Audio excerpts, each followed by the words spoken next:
I'm getting married, can you believe it? And yet, somehow, my family is still treating my golden child sister like she's the one walking down the aisle in a white dress. I swear, I'll get my revenge. But here I am, typing this long tale on my honeymoon, trying to escape my tangled thoughts. It's oddly cathartic, though, like I'm finally releasing all the weight that's been pressing down on me. My husband? Well, he's more excited about the resort drinks than anything else, but hey, he's been encouraging me to get this off my chest. So, this is just a throwaway post because, honestly, I don't even have a Reddit account. But my husband, he's the Reddit fanatic, said he doesn't want this tied to his name. So, here I am, the one writing this. He told me I should be the one to post it since it's my family, my story.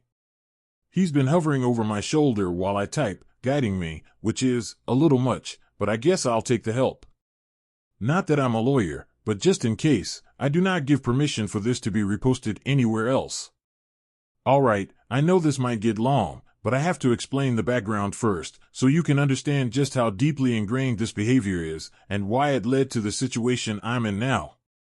Apologies in advance for the length, but trust me, you'll want to hear all of this. Since I was a kid, it's been crystal clear that my parents loved my sister more. And I don't mean in subtle ways, oh no, it was blatant. If she accused me of something, they'd believe her and punish me without question. But if I accused her? Not a chance. Even with undeniable proof, they'd hand down a slap on the wrist for her and find a way to scold me at the same time. My birthday cake? Had to be the flavor she liked. Hers? Didn't matter. And my parents would always act like they didn't know I hated that cake. I got less than her in everything. We went to places she wanted to go, even if it was supposed to be about me. She was spoiled, and I was her punching bag. At first, my sister ignored me. But then, oh boy, things took a turn when we hit our early teens. Suddenly, she found herself alone, no friends, nothing. Did they ditch her? Or did she drive them away with her behavior? Who knows? I don't, because we were never close. But my parents? They never mentioned her problems. Oh no, they only boasted about her achievements, while mine were ignored or ridiculed. If I ever had something good going on, it was either dismissed or twisted into some flaw. Meanwhile, I noticed she was walking around the halls at school, alone. Not a single friend by her side. And that's when things shifted. I used to be somewhat popular. But when my sister saw that, suddenly, I went from being her occasional punching bag to the villain she had to tear down. She accused me of all sorts of things that were so out of the blue. She even accused my friends of stuff, and just like that, my parents started banning me from hanging out with anyone. Why? Oh, well, apparently, they weren't good people in her eyes. Or maybe because she said I should enjoy family time like she did. What a joke.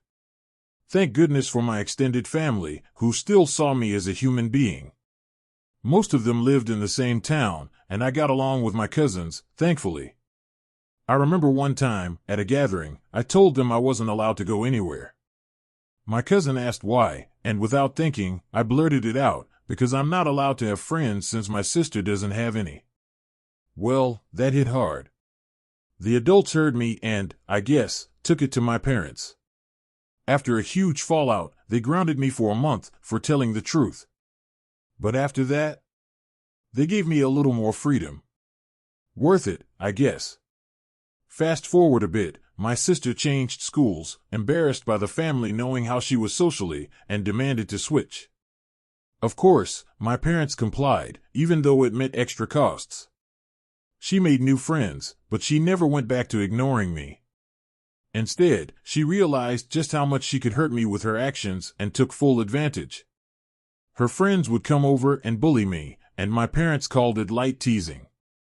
Yeah, right.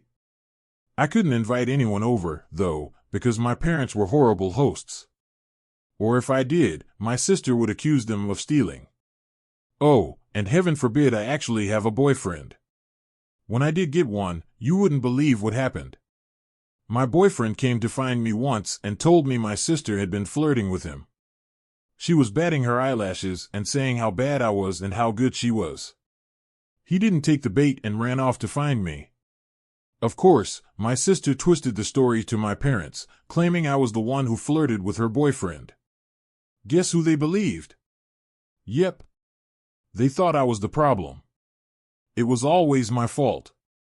So much for being a family, right? Now, I won't get into looks just yet because that's not what's most important, but it did play a role. My parents were overweight, and they showed their love by feeding us, always more food, more treats. My sister, too, struggled with her weight. But me? I've always been on the skinnier side. That was my punishment, no treats, no snacks. Of course, none of this is to say looks matter more than personality, but it did fuel my sister's sense of entitlement. She could demand anything, and my parents would give it to her. But I couldn't date who I wanted, couldn't even hang out with my friends. Yet, she got everything handed to her on a silver platter. I was punished for everything, including having relationships. But she had boyfriends paraded around with pride. I couldn't win. And then came college. She got into a mediocre college, no scholarship, no fanfare. But my parents made it a big deal, they'd pay for everything. Meanwhile, I kept working hard for my grades. And when it was my turn to graduate, they came to me with some sob story about how they couldn't afford my college. Of course, it was all about my bad judgment, while my sister got everything. But I wasn't about to let that stop me. I put in the work, day after day, knowing my only way out was through college. I applied to colleges, not expecting much, but hoping for a chance. And guess what? I got a full scholarship to a good school. Not Ivy League, but decent enough. The best part? My sister hated it. And that, my friends, is where the real story began. With that one post on social media, everything changed. They couldn't stop me anymore. I was going to college, and no one could take that away from me. I had started to feel happy again, at least in a way. I still stayed in touch with my parents, visiting them during holidays when I could, but there was always an unspoken distance. They refused to pay for anything, and I could always justify not going too often, money, of course, being the convenient excuse. During this time, I made sure to keep my personal life private, especially when it came to men. I didn't want them to meet anyone I was dating. My sister, on the other hand, had stopped going to college. She didn't graduate, and I knew why. They would have made a huge spectacle out of it if she did. Instead, she moved back home, living rent-free, without a care in the world. But things were different for me. Or so my parents said. She started working at the same company as my mom, and, of course, thanks to my mom pulling strings, it was all sold to me as some sort of great success. A source of pride, they said. But I wasn't buying it. Around that time, I met my husband. You know those people who say, if I were in that situation, I'd handle it this way. Well, my husband is the type of guy who actually does it. Me? I'm the person who overthinks every situation, staying quiet in the moment, only to lie awake later, wishing I had said something witty or had a clever comeback. I'm the one who cries when I'm angry. But him? He's the guy who claps back immediately, who thrives in drama and loves resolving it on his terms. He's the one who won't forgive and forget. If he doesn't reply right away, you better believe he's planning something even worse for revenge.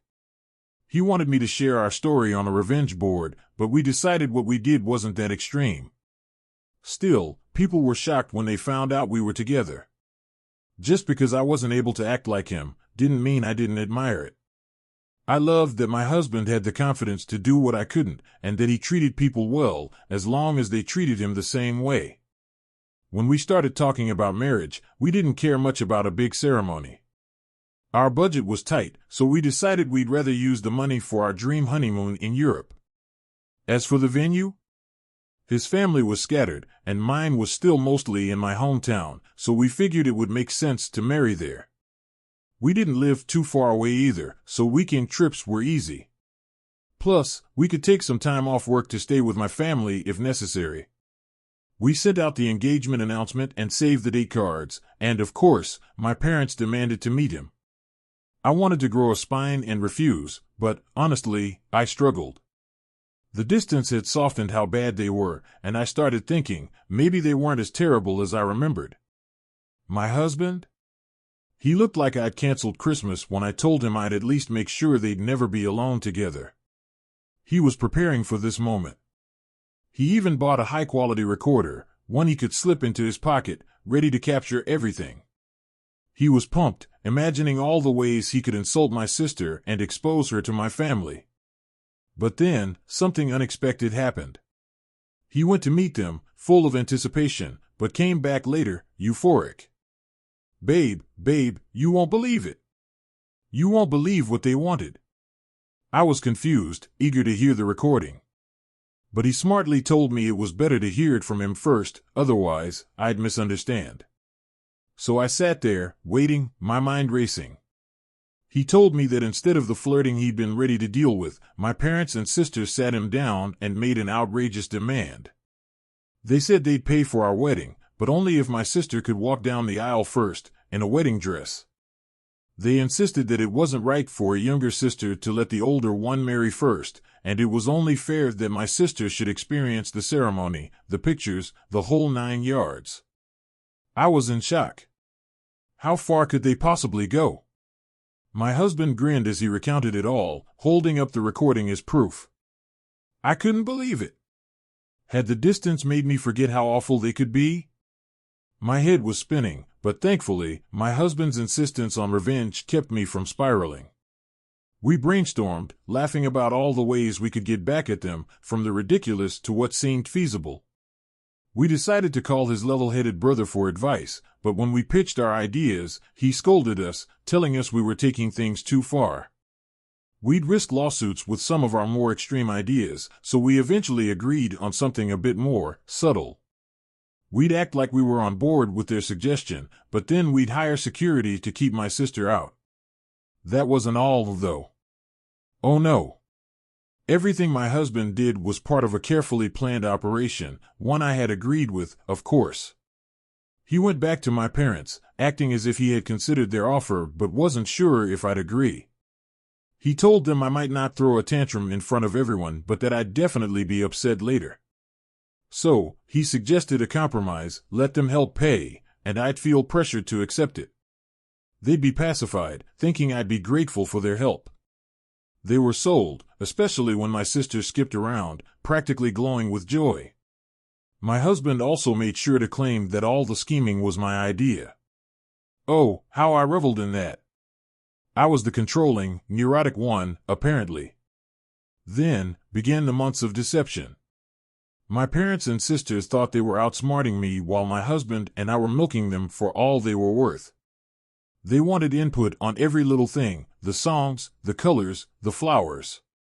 Every time they suggested something, we pretended to go along with it, always choosing the lower-priced options, only to have my sister demand my parents pay for the best of everything. And guess what? They did. The photographer, the flowers, the wedding dress, you name it, they paid for it. When my mom tried to get me to wear a dress I didn't like, we went with my plan to refuse it, but when I stood my ground, she backed off. Everything was done behind the scenes, carefully calculated. There were no texts or proof of anything, and whenever my sister tried to message my husband, I was always the one responding. It painted me as the controlling one, and they bought it. The best part? While my sister did try to flirt with him, he played along, pretending to be conflicted. We played the long game, knowing all along that we had hired security to make sure she didn't show up. What was supposed to be a simple wedding, one that focused on our honeymoon, turned into an extravagant, costly affair, one that we barely paid for. It was our way of collecting back pay for all the emotional damage they had caused over the years. And my husband? He was enjoying every minute of it. I swear, he was more excited about the deception than the wedding itself. The day of the wedding finally arrived. My parents, sister, and husband had come up with a plan to have my sister arrive at the wedding at the exact time I was supposed to walk down the aisle. They thought they could pull it off without me noticing. But little did they know, my husband had taken some leftover fabric from my dress alterations and showed it to them, claiming my sister had ruined my dress. By the time I found out what was happening, it was too late to stop it. But oh, how sweet the revenge would be! I began to feel a strange sense of happiness, something I hadn't experienced in a while. Sure, I still kept in touch with my parents and visited them on holidays, but they always made it clear that they weren't going to help with any expenses. It wasn't that I wanted to avoid them, but honestly, it was easier to say I couldn't make the trip due to money. The tension had only deepened. During this time, I made sure not to introduce any man to them. There was no way I'd let them get involved in my life like that. Then there was my sister. She stopped going to college. I don't think she ever graduated, and I'm sure if she had, they'd have made an entire spectacle out of it. But what did she do? She moved back home, free of rent, bills, just like the good old days. I mean, of course, they didn't see any problem with it. And somehow, this was all okay, right? My parents said things had changed. But when she started working at the same company as my mom, I couldn't help but feel like strings were being pulled behind the scenes, as always. They were selling it to me like it was some kind of achievement, like I was supposed to be proud of them. I was almost there. Hang tight, I promise I'll get to the point. I met my husband around this time. You know those people who say, if I were in your situation, I'd do this, I'd do that. My husband was that person. He was the one who didn't just talk, he acted. He didn't let any situation pass without doing something about it. Me? I'm the type of person who stays meek, unsure, and sometimes paralyzed in the moment. Then I'd lie awake at night, wishing I had said something witty, done something different. That's me. Always overthinking, always emotional. I even cry when I'm angry. But my husband?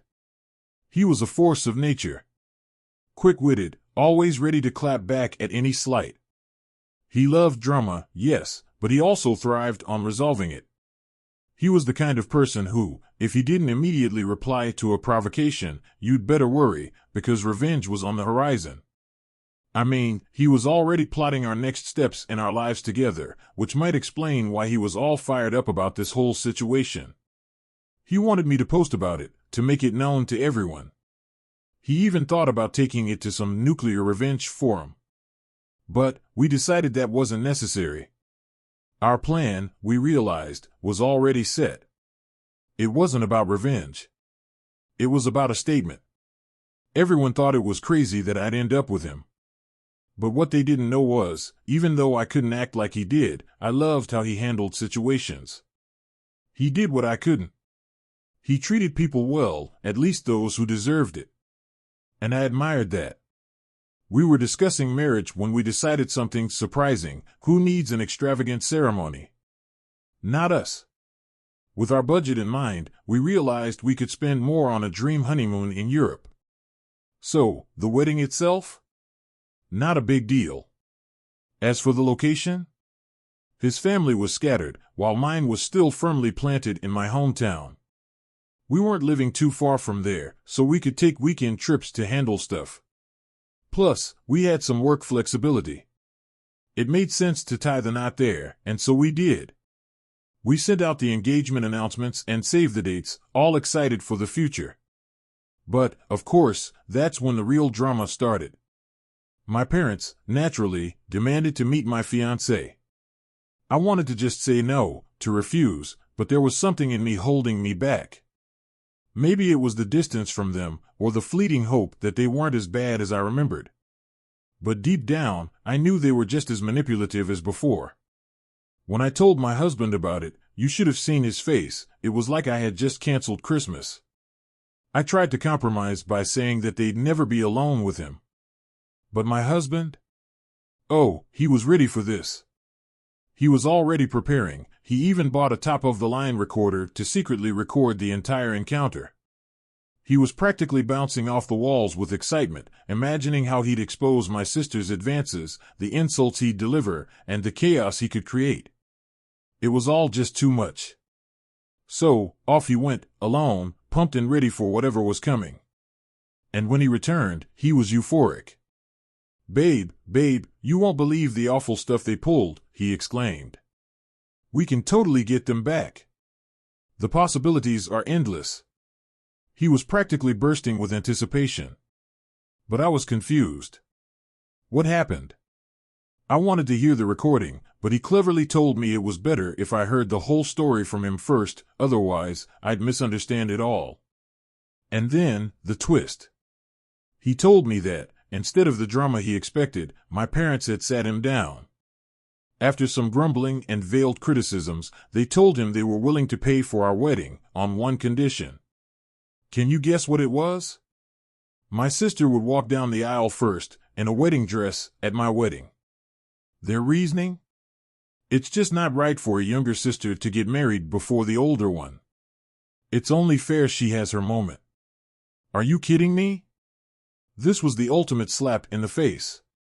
They wanted my sister to experience all the wedding glory first, complete with photos, a cake, and everything.